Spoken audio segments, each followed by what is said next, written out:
Hi, how are you? Hope you are doing fine. This is Khushbu with another question of quadratic equations. This is second question of exercise 4.1, page number 74 from NCERT. The question is, represent the following situation in the form of quadratic equations. So these are the last two parts of this question. Third part is, Rohan's mother is 26 years older than him. तो यहाँ पर दो चीजें चल रही हैं, रोहन और उसकी मम्मी. सो रोहन की जो मॉम है वो उससे 26 इयर्स बड़ी है. तो सबसे पहले हमें रोहन की एज नहीं पता, तो हम लेट कर लेते हैं Rohan's age be x years. अगर रोहन एक्स इयर्स का है तो इस क्वेश्चन में गिवन है कि उसकी जो मदर है वो उससे 26 इयर्स बड़ी है. तो रोहन्स मदर एज होगी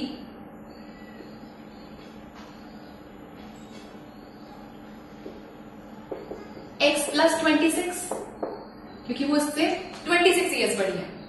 the product of their edges 3 years from now. आज से 3 साल बाद, तो 3 साल बाद दोनों की एज 3 इयर्स लेटर. 3 साल बाद रोहन की एज होगी, अगर आज वो x इयर्स का है तो 3 साल बाद वो होगा x plus 3. x plus 3 years का. और मदर्स एज होगी x प्लस 26 प्लस 3 इयर्स, मतलब कि x प्लस 29 इयर्स. ये होगी रोहन की मदर की एज. तो हमें ये पता लग गया कि उसकी मदर की एज 3 साल बाद ये होगी और रोहन की एज 3 साल बाद ये होगी. अब वो कहता है कि प्रोडक्ट ऑफ देयर एजेस 3 साल बाद, 3 साल बाद रोहन का, 3 साल बाद रोहन और उसकी मॉम की एज, इन दोनों का product is 360. So x plus 3 और x प्लस 29, हम कौन सी एजेस को मल्टीप्लाई कर रहे हैं? जो 3 साल बाद की है, बिकॉज प्रोडक्ट 3 साल बाद की एजेस पे गिवन है, इज इक्वल टू 360. तो ये क्या बन जाएगा? इसको हम लिखेंगे x square plus 29x plus 3x. 29 into 3 is 87 is equal to 360. So x square plus 29 plus 3 is 32x plus 87 minus 360 is equal to 0.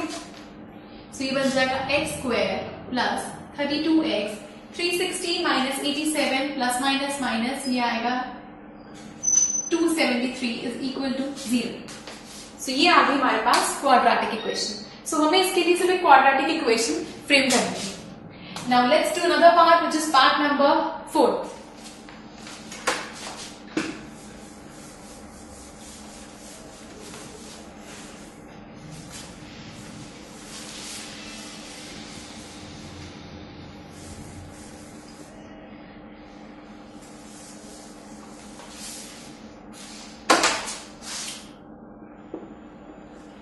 A train travels a distance of 480 km at a uniform speed.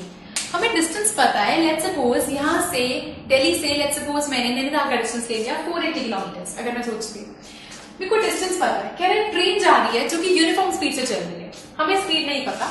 Let's suppose train की speed है x kilometre per hour. If the speed had been 8 kilometre per hour less, अगर हम speed को 8 kilometre per our की speed से कम कर दें, speed कम कर दें, then it would have taken 3 hours more than to cover the same distance. अगर स्पीड कम कर दी है हमने तो उसी ट्रेन को 3 घंटे फालतू लगते हैं इस डिस्टेंस को कवर करने में. सो दो केसेस हैं. केस 1, हमें डिस्टेंस गिवन है 480 किलोमीटर. स्पीड को हम लेट कर लेते हैं, let speed be x kilometre per hour. ये ट्रेन की नॉर्मल स्पीड है. तो फॉर्मूला हमारे पास होता है speed equal to distance by time. तो स्पीड हमारे पास है x, डिस्टेंस है 480, टाइम हमें नहीं पता, बट हम यहां से इसका टाइम निकालेंगे. कैसे? t को हम इधर ले जाएंगे, x को इधर ले आएंगे, तो बनेगा 480 बाय x. सो ये आ गया हमारे पास टाइम. ये टाइम उस केस में है जब ट्रेन नॉर्मल स्पीड से रन कर रही है. नेक्स्ट केस हमारे पास आता है केस 2. डिस्टेंस हमें गिवन है, अगेन डिस्टेंस सेम है 480 किलोमीटर. स्पीड इस केस में हमें कहा था कि speed had been 8 kilometre less. Speed को कम कर दिया 8 किलोमीटर पर आवर की स्पीड से. Again speed equal to distance by time होता है. स्पीड है x माइनस 8, डिस्टेंस है 480, तो इस केस में हमारा टाइम क्या आएगा? 480 अपॉन x माइनस 8। यहां हम टाइम को t1 से डिनोट कर देते हैं, यहां t2 से। अब उसने कहा था अगर स्पीड कम कर दी है तो टाइम लग रहा है 3 घंटे फालतू। दैट मीन्स ये वाला टाइम आप देखो 3 घंटा फालतू लगा रहा है इस केस में। इस केस में अगर 3 घंटा फालतू लग रहा है दैट मीन्स ये टाइम ज्यादा है, वो टाइम कम है। उस केस में टाइम कम लग रहा है, ये टाइम ज्यादा है, तो ये टाइम ज्यादा है। That means 480 upon x minus 8। इस पूरे का मतलब क्या है? टाइम। ये हमें टाइम दिया हुआ है, ये टाइम ज्यादा है माइनस ये वाला टाइम कम है, और दोनों के बीच में कितने घंटे का डिफरेंस है? 3 घंटे का। यहां पर 3 घंटे फालतू लग रहे हैं जब वो स्पीड से ट्रैवल कर रही है, 3 घंटे का डिफरेंस है। अब इसका एलसीएम लेंगे तो x और x माइनस 8, इस पूरे को हम इससे डिवाइड करेंगे तो x माइनस 8 और x माइनस 8 हट जाएगा, कट जाएगा, बचेगा x। ये x 480 से मल्टीप्लाई होगा तो आएगा 480x माइनस, इसको इससे डिवाइड किया तो x से x कैंसिल हो गया, बचा x minus 8।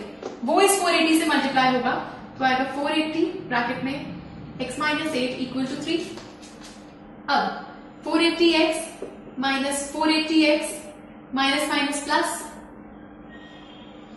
3840 upon x square minus 8x is equal to 3। इसको वहां जाकर क्रॉस मल्टीप्लाई करेंगे, ये दोनों वैल्यूज कट गए, 480x से 480x बचा 3840 is equal to 3x square minus 24x। ये वहां जाकर मल्टीप्लाई हो गया। अब सब टर्म्स को एक तरफ कर देते हैं तो ये बनेगा 3x स्क्वायर माइनस 24x, ये इधर आएगा तो ये नंबर नेगेटिव हो जाएगा, माइनस 3840 इज इक्वल टू 0। यहां से कॉमन आ गया 3 तो अंदर बचा x स्क्वायर माइनस 8x, 3 1 3, 2 8 0। ये इक्वेशन बना। अब 3 को उधर ले जाएं तो 0 के नीचे जाकर वो भी हो जाएगा 0, 0 कौन समथिंग है 0। तो ये आ गया हमारा final quadratic equation, x square minus 8x minus 1280. So this was second question from exercise 4.1 of NCERT. If you have any doubt, please do write to us. So नीचे space given है उसमें लिखिए and do watch the next video for some more questions. Goodbye.